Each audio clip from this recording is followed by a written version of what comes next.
Hello everyone and welcome back to Your Year of Tarot. We are looking at the introduction to the Minor Arcana today. We're going to be going over the formulation of the Minor Arcana, but we're also going to be going over an exercise that's going to help you learn the entire deck and our method going forward. So get comfy, get cozy, get your deck, and let's learn some tarot.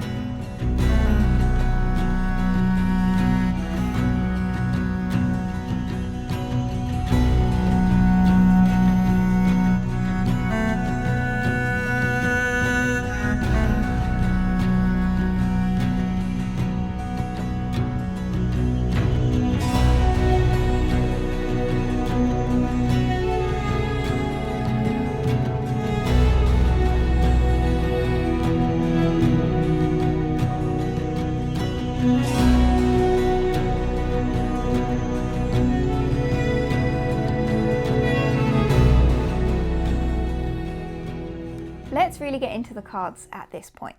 All the way back in lesson 2, we went over the anatomy of a tarot deck and we went into the overview of what the tarot deck is made up of. Now we're going to head into the section of our lessons where we really focus in on the Minor Arcana first. Some courses are going to start with the Major Arcana. A lot of books start with the Major Arcana. They're more interesting, they're sexier, so people want to go for the Major Arcana first. However, the Minor Arcana take up a huge section of your deck, much more than the Major Arcana. If you've got the Minor Arcana, you can do nearly complete readings. So we're going to start with the Minor Arcana.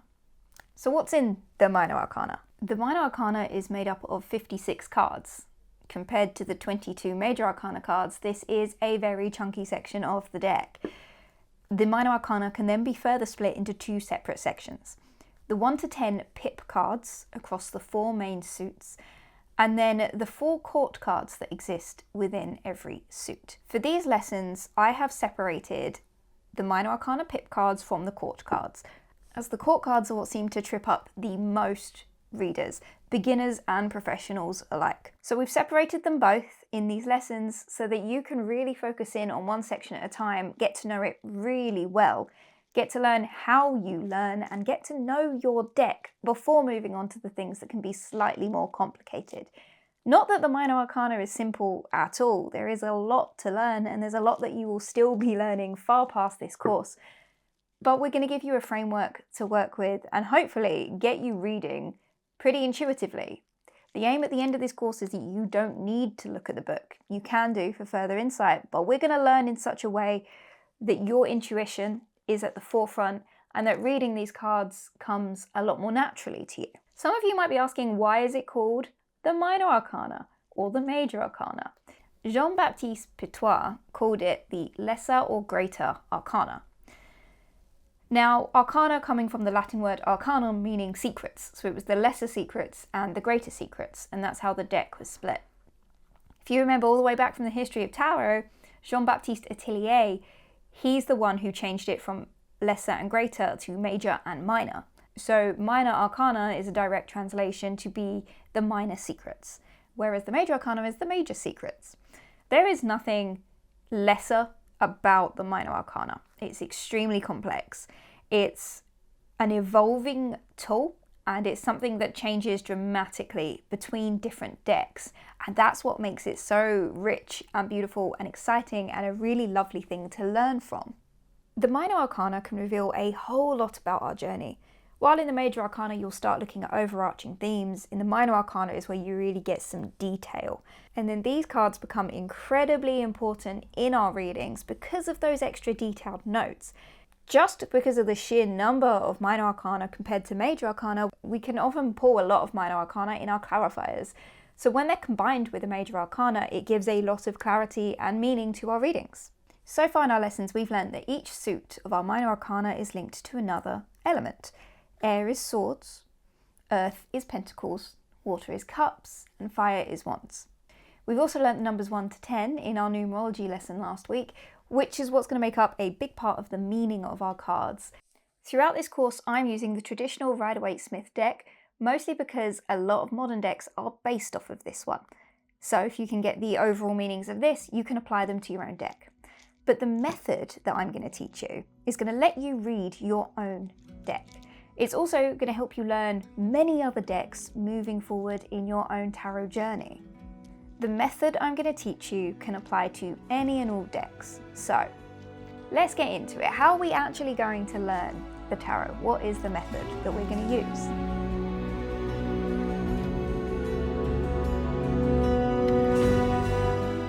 Throughout the next couple weeks, as we look solely into the minor arcana, I will be presenting you the card along with its element and numerology as the first step. But they are things that we have already covered. I'll only be covering them extremely briefly in each lesson.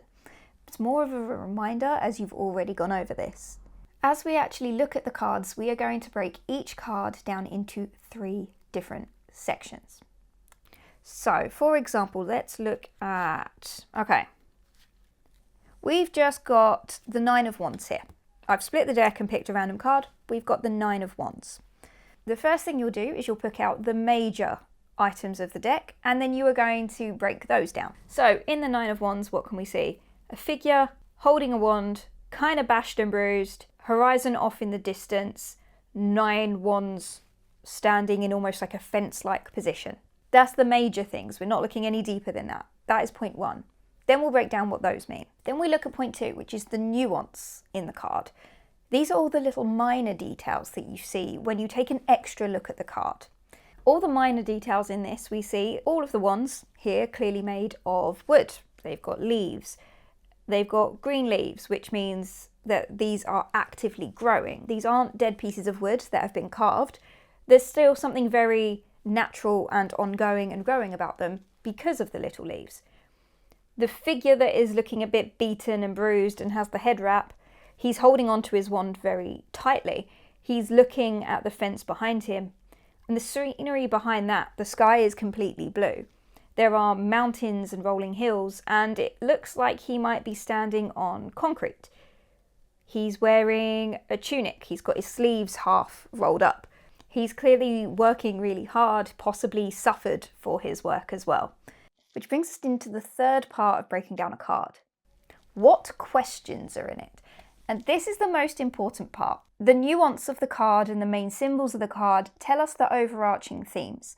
The questions that you find in the card are what help you actually learn the card and use its meaning going forward. What do I mean by questions? When you instantly look in the card, what questions do you have? So when we look at our 9 of Wands, what questions arise? Well, firstly, I'm thinking this wand used to be part of the fence post here. He's looking at the fence. Is it something that he's trying to build or dismantle?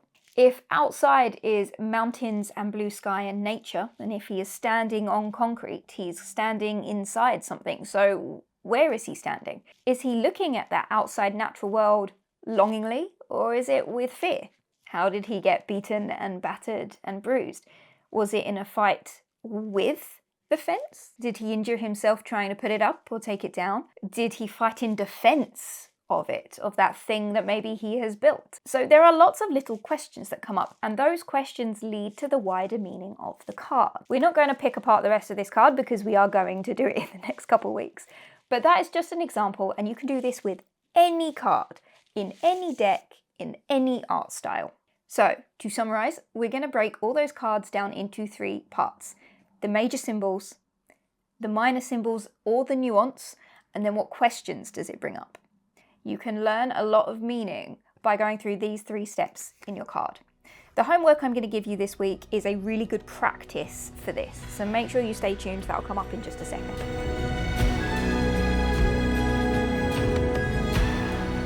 Something I mentioned all the way back in the anatomy of your tarot deck is that symbology is cultural. A good thing to note when you are looking at these cards is that your meaning might be slightly different to mine, and it might be slightly different to someone else's, depending on the culture in which you were raised and environmental factors that shape your understanding of the world, as well as your beliefs and values. A good example of this that I always like to illustrate is the symbol of the owl. So in some parts of the world, the owl is a symbol of wisdom, of luck, of longevity. In other parts of the world, the owl is an omen of death. The symbology around the owl and the interpretations of folklore, of luck, of whatever the owl means to see one at different times of the day, different kinds of owls, can change just by county in the UK. So a couple miles can change the meaning of an entire animal in folklore. And that's the wonderful part about differences in folklore. And this gets even more beautiful and widespread as we look around the world and different cultures bring in their own symbology and meanings to different things. So your interpretation of the tarot and learning the way you learn and see symbology is just as important as learning what the cards mean. Building up these skills will help you learn any tarot deck moving forward and really learn it, not just parroting off of a book, because let's be honest, that's not how majority of us learn, and that's not how the majority of us will interpret tarot into our lives. It's not the most helpful thing. So learning to learn the cards is just as important of a task as learning and memorizing them themselves. These skills can also be used when reading oracle cards. Any kind of divinatory tool that has symbology, you can use this same skill for it. Which brings us on to our homework, which is going to train your own intuition. Your homework this week is to do a very simple 20-second card draw. If you've got more time, you can do more. If you've got less time, challenge yourself to do it in less. And all you need is your deck, pen and paper. That is it. Nothing else. You're not even going to use the guidebook for this. You're going to pick a card at random face down. And then when you're ready to turn it over, you are going to turn it over for 20 seconds. Set a timer on your phone, use a little egg timer, whatever works, but 20 seconds and 20 seconds only. Really look at the card. When you do that, note your first impressions. Immediate words that come to your head, immediate symbols that you see, and what you think it means. And after 20 seconds, turn that card back over. Write down what you felt. Write down what you saw. Write down any questions that you have, and don't look up the meaning of the card just yet. Let it sit with you. If you've got more time, you can do this with multiple cards. I recommend doing this to start moving your way through the deck. I also recommend doing this anytime you get a new deck. This is a really lovely way to get your first impressions of a card, what you think it means, your immediate reaction and feelings towards it, and training that own intuitive, introspective part of yourself before letting outside sources like the book, like tarot learning things, like this course, from influencing your own intuition. So this is a really great thing to practice, and this is a skill that you can take going forever through the rest of your decks, through oracle decks, anything that you get. I do this. I'm teaching this homework because this is what I do. This is how I look at and learn new decks, and this is how I start spending time with new decks. This is also how I start getting around really interesting symbology and artwork that maybe I've not seen before.